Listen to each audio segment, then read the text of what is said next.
செங்கல்பட்டு மாவட்டம் கல்பாக்கம் அருகே உள்ள புதுப்பட்டினம் மீனவர் பகுதியில் ஜெயராமன் என்பவரது மனைவி சாந்தினி மீது முன்விரோதம் காரணமாக கொலைவெறி தாக்குதல் நடத்தப்பட்ட சம்பவம் பரபரப்பை ஏற்படுத்தியுள்ளது. தாக்குதல் தொடர்பான சிசிடிவி காட்சிகளுடன் கல்பாக்கம் காவல் நிலையத்தில் புகார் அளித்தும் நடவடிக்கை இல்லை என்று வேதனை தெரிவிக்கும் சாந்தினி, பாதிக்கப்பட்ட தனக்கு உரிய நியாயம் கிடைக்க வேண்டும் என்று வேண்டுகோள் விடுத்துள்ளார். நான் மீன் தொழிலுக்கு போறதில்லை. என்னோட தொழில் பார்த்தீங்கன்னா வெளிநாடு போறது, அந்த மாதிரி தொழில் நான் எந்திரிச்சிருக்கேன்.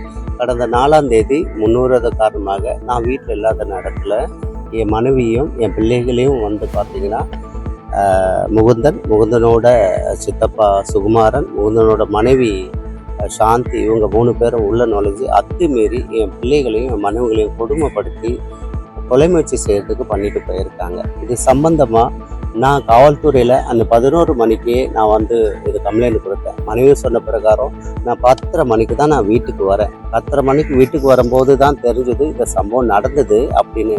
இந்த என்னோட வீட்டு வீடியோ ஃபுட்டேஜ் பார்க்கும்போது தான், சிசிடிவி பார்க்கும்போது தான் அவங்க எப்படி வந்தாங்க, எப்படி தாக்குனாங்க, எல்லா விஷயமும் எனக்கு தெரிய வந்தது. அதை காப்பி பேஸ்ட் பண்ணிட்டு நான் அப்படியே காவல்துறை கிட்ட கம்ப்ளைண்ட் பண்ணுறேன். கம்ப்ளைண்ட் பண்ணி 4ஆம் தேதி நைட்டு 11:30 மணிக்கு கம்ப்ளைண்ட் பண்ணது, இன்னைக்கு 7ஆம் தேதி வரைக்கும் இது வரைக்கும் எந்த ஆக்ஷனும். பாதகம் செய்பவரை கண்டால் நாம் பயம் கொள்ளலாகாது பாப்பா, மோதி மிதித்து விடு பாப்பா, அவர் முகத்தில் உமிழ்ந்து விடு பாப்பா.